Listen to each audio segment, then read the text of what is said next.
And it might lengthen my lifespan to see so many brothers and sisters gathered to listen to culture other than Prince or Michael.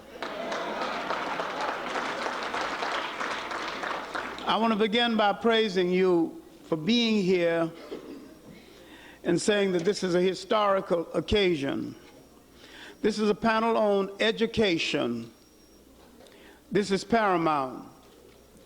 And the one thing that I think we forget in relationship to education, and I'll have more about this to say about it later,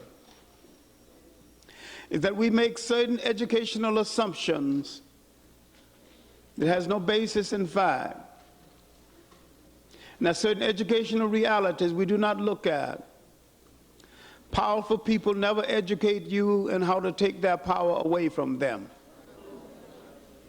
So to be educated in this society, to be truly educated, is a contradiction in terms. Education has but one honorable purpose, and one alone. Everything else is a waste of time. And that is to prepare you to be a proper handler of power. If nothing else, power over yourself. When you teach a child the meaning of a stoplight, and when the child can go without your assistance across streets and get back home safely, you have given the child power, the power of knowing when to stop and when to start. So all information is a form of education. If you're wise enough, it becomes a form of knowledge. And if you're wiser still, it becomes a form of wisdom. Now, I'm not going to get into long introductions because I want the speakers to have a maximum of time. Only two speakers are here right now. The first speaker is Professor Donna Richards. She's from my department at Hunter College. The gentleman sitting next to her is Professor Amos Wilson from DeHostis College. Now, originally, she was supposed to go to DeHostis, but we grabbed her for Hunter because we assumed, and rightly so, that was where she would have the greatest amount of development and the greatest amount of support. And she got it. Now, Dr. Richards and I met at the crossroads of both of our lives.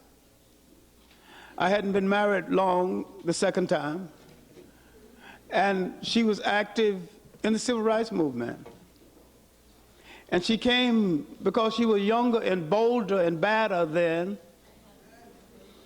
She and a group came into my office at How You Act and literally told me what they needed from me and what they needed from other activists, scholar activists. So Tina Harris developed a paper called Black Consciousness. And that was the basis of some conferences we had in New Orleans. We continued that with Roots Day outside of Selma. That Black Conscious paper and the information that came out of these two conferences was observed by a young activist named Stokely Carmichael. And the ideas became the basis for the Black Power concept. We who were in on the embryo, the child of Black Power, have not talked about it, and the real story of the origin and development of Black Power hasn't been known, is not known anyway. But my greatest interest in Professor Richards is her writing and her ability to explore neglected aspects of racism and racial thought. I think once her PhD thesis on the subject is ever published, and it may never be published because of, it surely won't be published in its present form because I don't think the white press can take it. I don't think the black press is able to, ready to deal with it. First, it's too big, and it is financially more than they can handle right now. It will be one of the best books dealing with new insight into racism, if it ever saw the light. And part of it has seen the light in a number of articles. But Professor Richards' time is limited this evening, and she might have to leave for the question and answer period.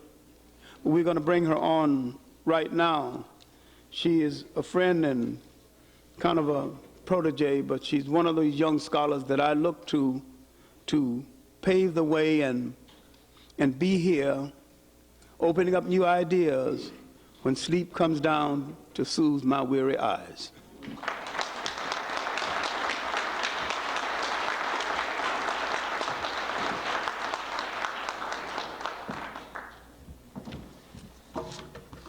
Hotep. Thank you, Professor Clarke.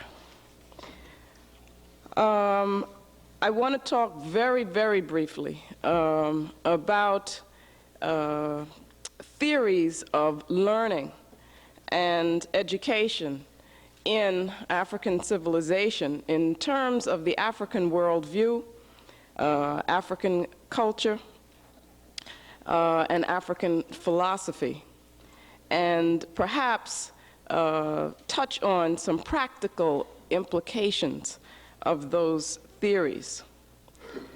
Education, it has been said, and certainly this comes from the African worldview, is a process of personal transformation.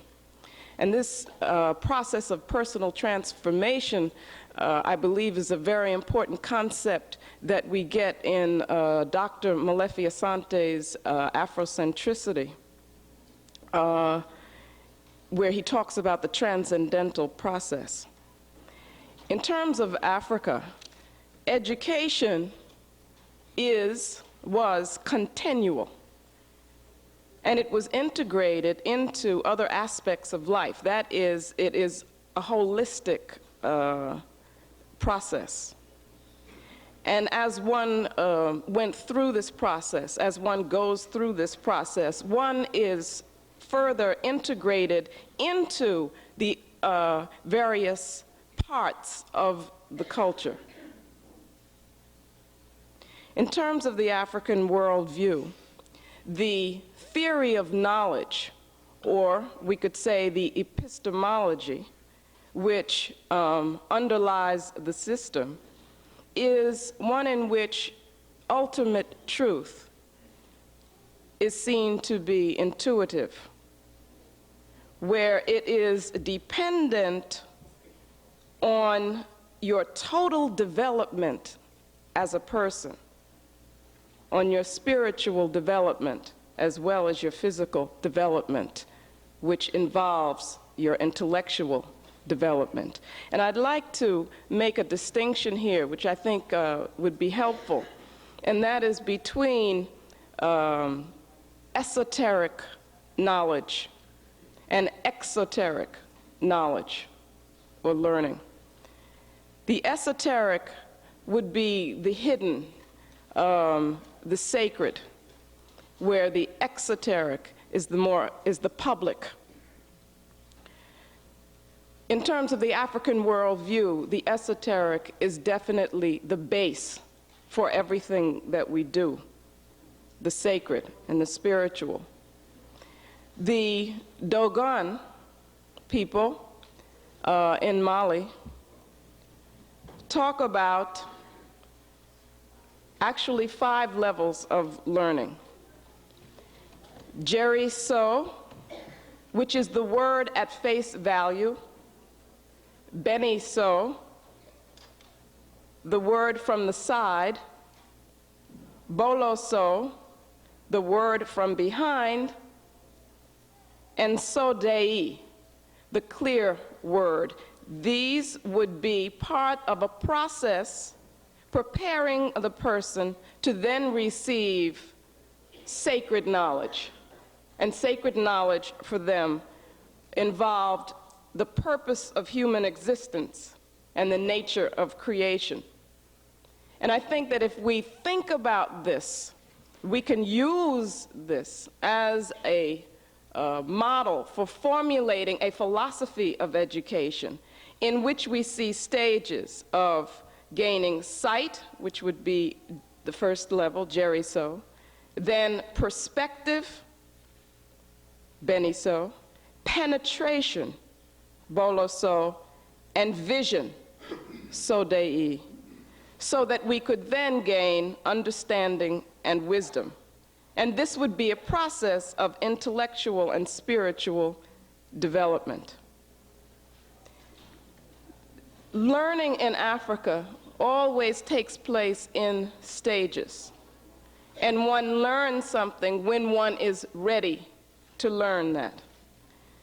And I think that what we can learn from this is that immediately we can begin to put in place initiation procedures which would involve very serious learning for our young people, which would involve their intellectual growth, but at the same time, their cultural and, importantly, their political growth, and be based on spiritual development. We can put these initiation processes immediately into working.